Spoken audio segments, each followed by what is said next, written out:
You are about to enter the courtroom of the Honorable Judge KennieJD. Does she have any movie critic experience? No. Does she have any authority? No. But they gave her a show anyways. The movies are bad. The cases are good. The rulings are final. This is in defense of... Hello, everyone, and welcome to In Defense of, a More Better production. I am your host and your judge and your jury, KennieJD. And on this here video podcast sort of thingy, whatever we do here, I look at movies that perform poorly at the box office. I look at movies that perform poorly at the box office or got bad ratings, and then ultimately decide whether or not they deserved them. Hey. Last week we looked at Ghostbusters, and I basically said the movie's fine, you're just misogynistic. Like, it's a corny comedy about collecting ghosts. And it did what it needed to do in that context, so sue me, whatever. So this week we're looking at a movie that I vaguely remembered coming out at one point and being very confused about, and then the thought just kind of left me forever, just gone. Today we're talking about John Carter, 2012. Which, as the more I do IDO episodes, I realize that there's a lot of money that people are spending. I mean, yeah, you know that, like, you're aware that people spend a lot of money to make movies, but I actually get shocked by how much money goes into movies that no one wants to watch. This is definitely one of the more befuddling and confusing stories that we decided to give a lot of money to for some reason.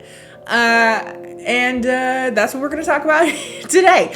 But if you're new to IDO, hello, I'm KennieJD. I have a channel on YouTube where I also talk about movies and a bunch of other stuff. I also put makeup on my face sometimes. KennieJD, check me out there.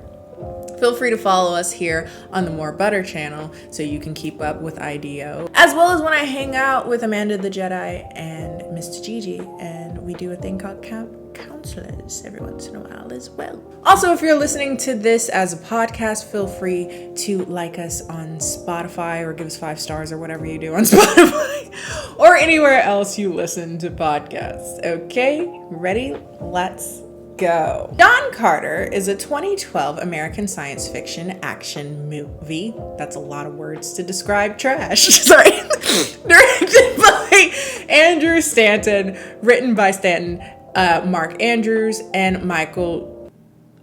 Every week, y'all give me a name, and it floors me. I know it's not Chabon. Chabon?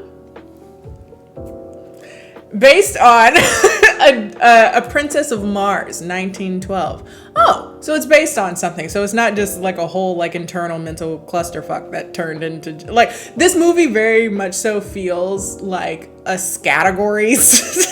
Fucking. So maybe if it's based off of a book, it would make more sense to me. It's based off of a book called A Princess of Mars, 1912. The first book in the Barsoom series of novels by Edgar Rice Burroughs. So John Carter stars Taylor Kitsch, I believe is how you pronounce that, in the title role, Lynn Collins, Samantha Morton, Mark Strong, Ciaran Hines, there you go, Dominic West, James Purefoy, and Willem Dafoe. There you go. I can read. I got 2 degrees. This is embarrassing.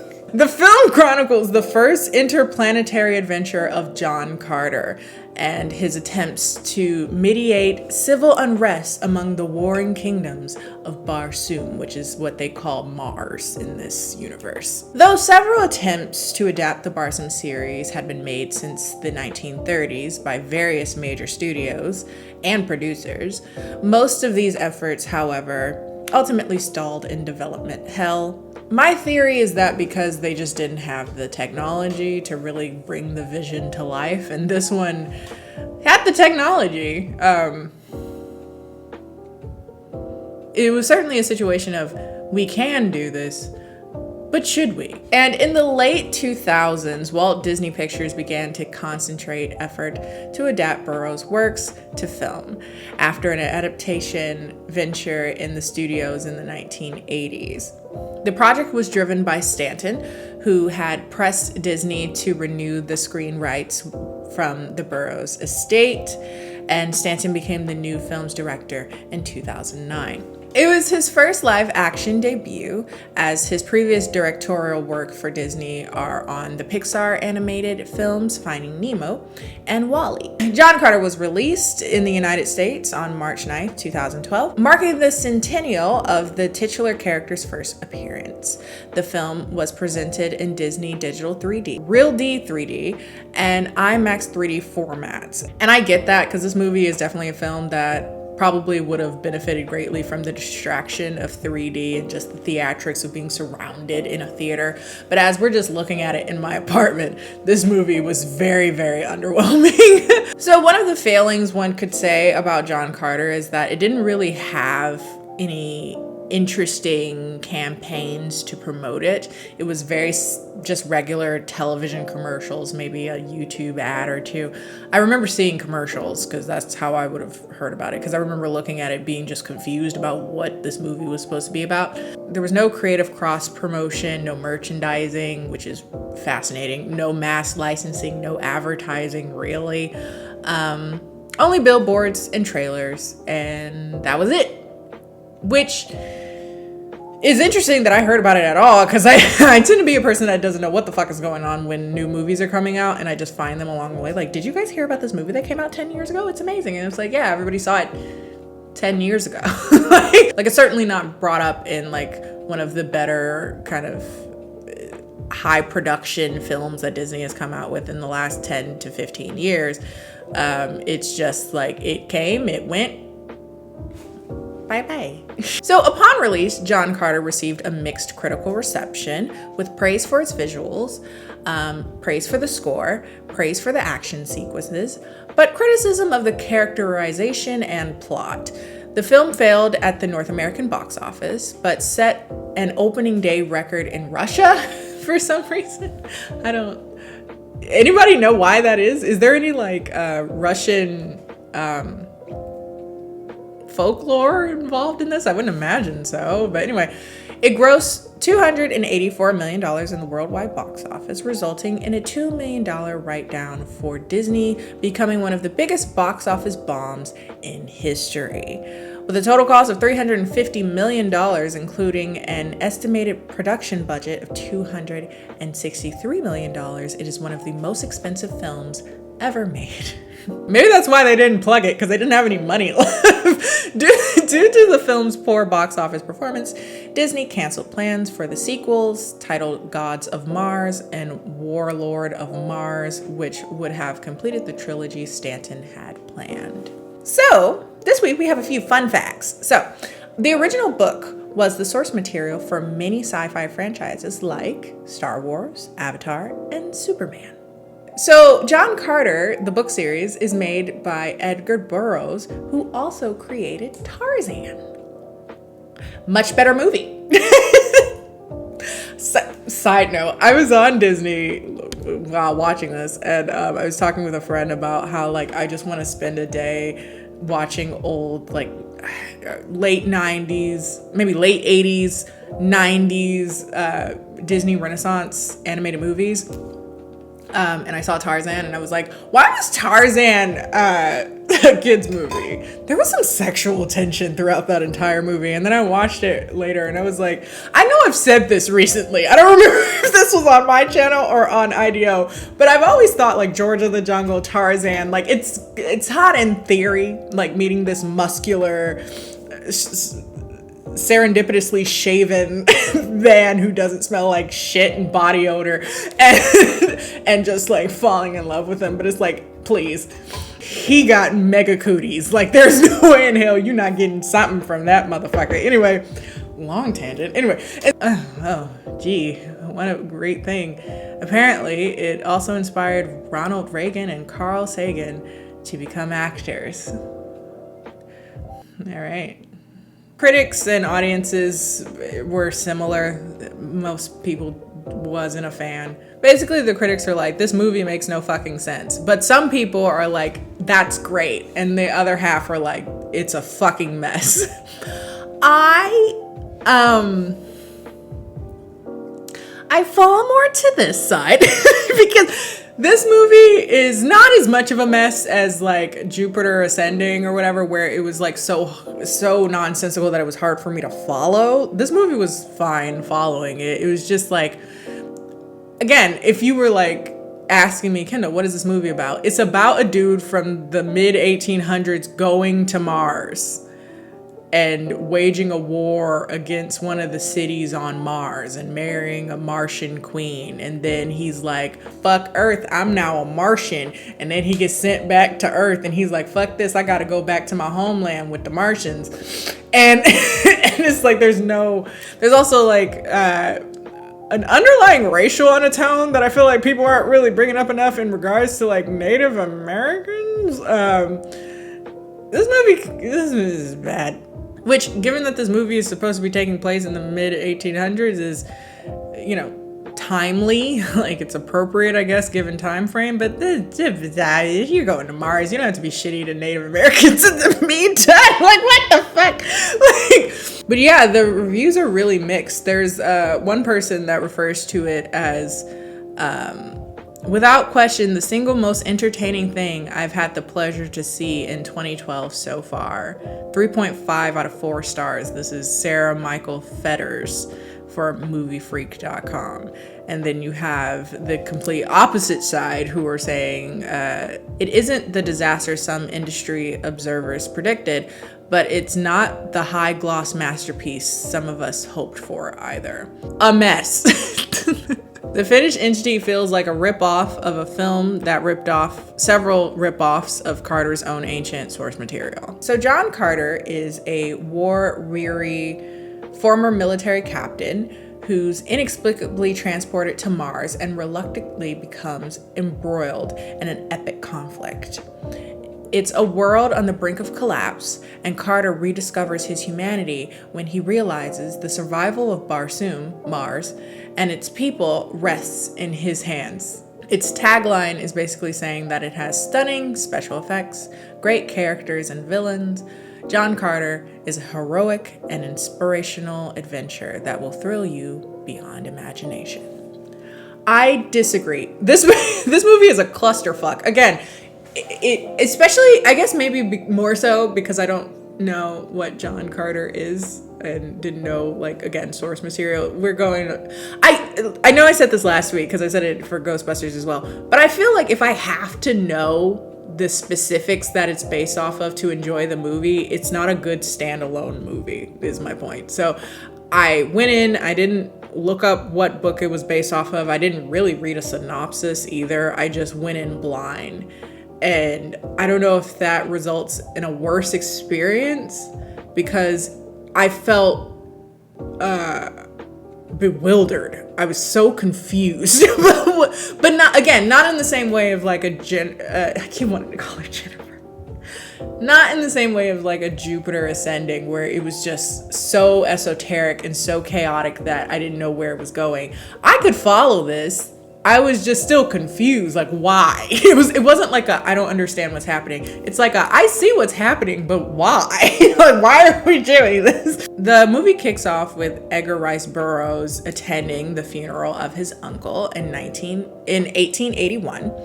And his uncle is John Carter, a former American Civil War Confederate Army captain who died suddenly. I feel like people that romanticize the Confederacy are like, we could have took you, we could have done it. We were saying this for damn near 200 years, but y'all had us. It's like, get over it. Heal, bitch. Like, the fuck is going on? But yeah, he's a former American Civil War Confederate Army captain who died suddenly. And per Carter's instruction, his body has been placed inside of a tomb that can only be unlocked from the inside. And then his attorney gives Carter's personal journal to Burroughs to read. This is where we have a flashback to 1886 in Arizona Territory, and we meet Union Colonel Powell, who arrests Carter with hopes that he will help fight local Apache. And this is where I was like, you losing me. I didn't know we were watching a Western and we gonna talk about fighting Native Americans as if it's like a gloriful thing. Like, y'all didn't just like bust up in their house. Carter ends up finding a cave full of gold, and an entity known as a Thurn appears in the cave at that moment. He attacks the two men and Carter is able to kill him, but accidentally activates the Thurn's powerful medallion, which unwittingly transports him to Barsoom, Mars. Because of his different bone density, he gets to Mars and he can jump very, very high, something that makes him very popular amongst the aliens. They're known as Green Martian Tharks. And they have like a king essentially that they refer to as a Jadak named Tarkus. You following? Elsewhere on Barsoom, there's two cities that are fighting each other, Helium and Zodanga. And they've been at war for like 1,000 years. I'm gonna say stuff that just sounds like a clashing of syllables, but these are words. Sabthan, Jadak of Zodanga, armed with a special weapon obtained from the Thurn leader, proposes a ceasefire and an end to the war by marrying the princess of Helium, Deja Thoris. She's able to escape before marrying him and is rescued by Carter. Carter, Deja, and Tarkus's daughter Sola reach a spot in a sacred river to find a way for Carter to get back to Earth. But in the meantime, they end up discovering like a special power called the Ninth Ray that is also the source of Sabthan's weapon. And so the source of energy for his weapon that he's using to take over the rest of Barsoom. And they end up being taken back to Zodanga. Sorry, it just sounds like I'm not saying words, but if you watch the movie, this makes complete sense. Deja, demoralized, eventually decides to begrudgingly marry Sabthan in order to end the 1,000-year war with Zodanga, and gives Carter instructions on how to use the medallion to return to Earth.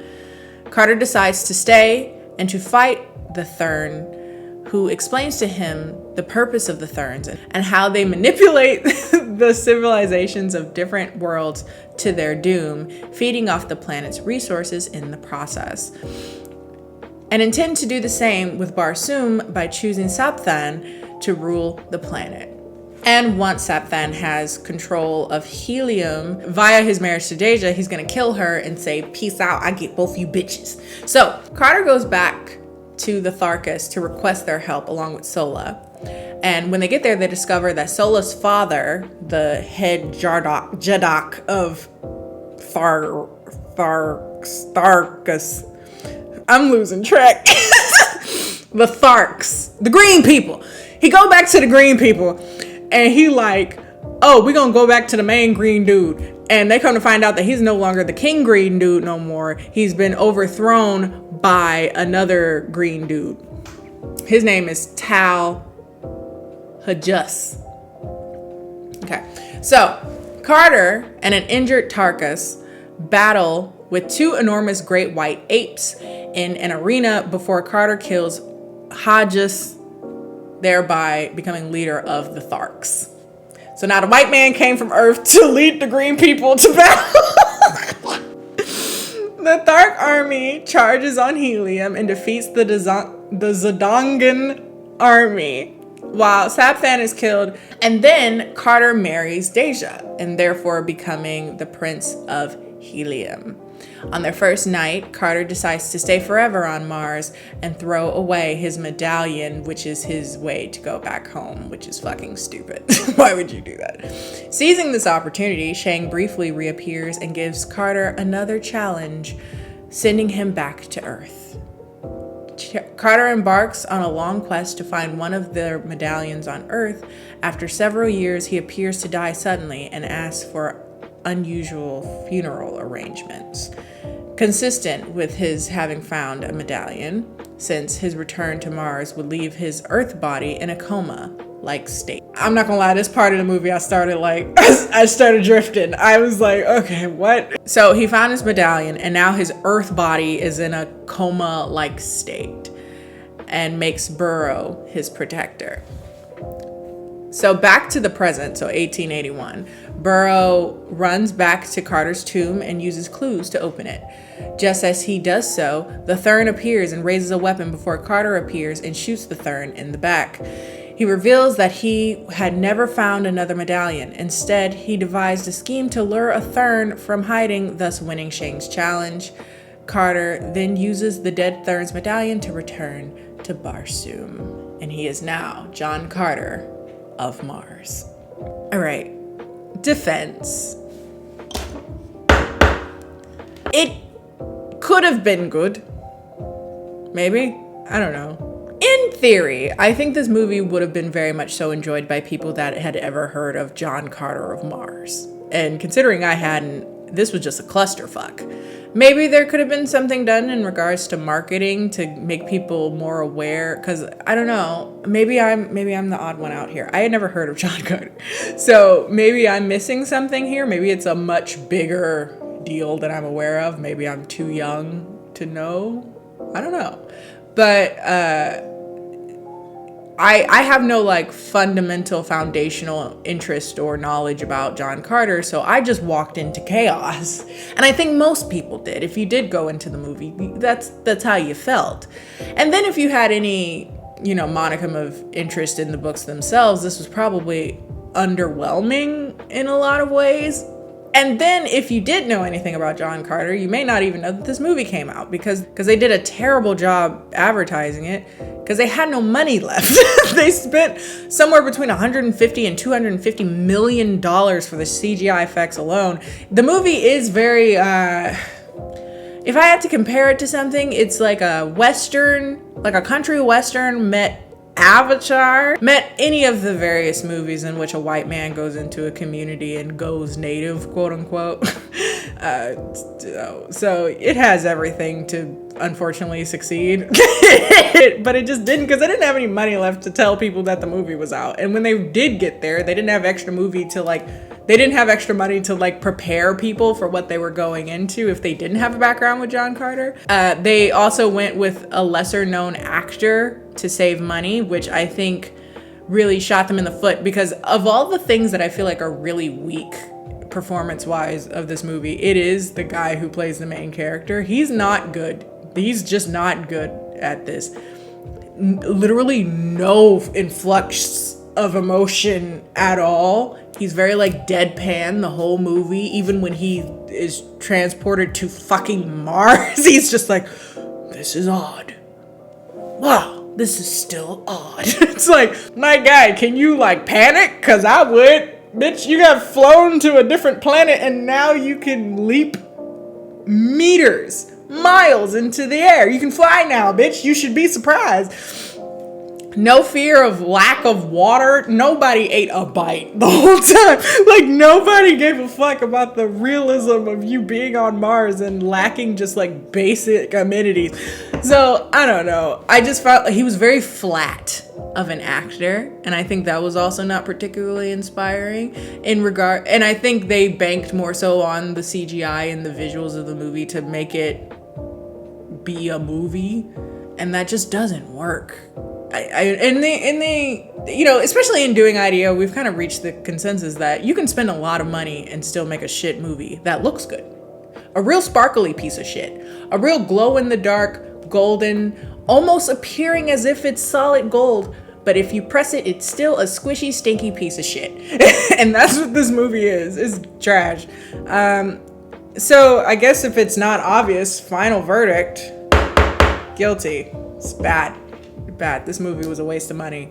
And I feel bad if you did give a fuck about the movie, or if you did give a fuck about the books. Like, this is just low-key embarrassing. This is a terrible movie. And it's really bad, but it is something that I would make people watch. Like, I'm gonna just sit you down with no explanation of what you're about to view and see what you say. I think it's one of those movies. But it's certainly not a movie that I would be like, yeah, I could watch this more. than this one time that I watched it. Never again. I'm okay. I'm plenty good. I'm okay. You just have a lot going on. I don't know if y'all can hear that, but there's very loud construction. They didn't do it until I started filming this. It must be the Therns or those of Barsoom conspiring against me. Anyway, if you like this here video, feel free to like it. Follow us here on More Butter. Follow me, KennieJD. You can find my socials all under KennieJD. I'm on YouTube, I'm on Instagram, I'm on Twitter. Well, I'm kind of on Instagram when I remember. And though my rulings are final, feel free to put your opinions down in the comment section. I'd love to see us duke it out. I don't fight with y'all. I got the next video to make. I got the gavel here. And we'll see you next time. Don't forget to butter your... I haven't said that on here, have I? Don't forget to butter your popcorn.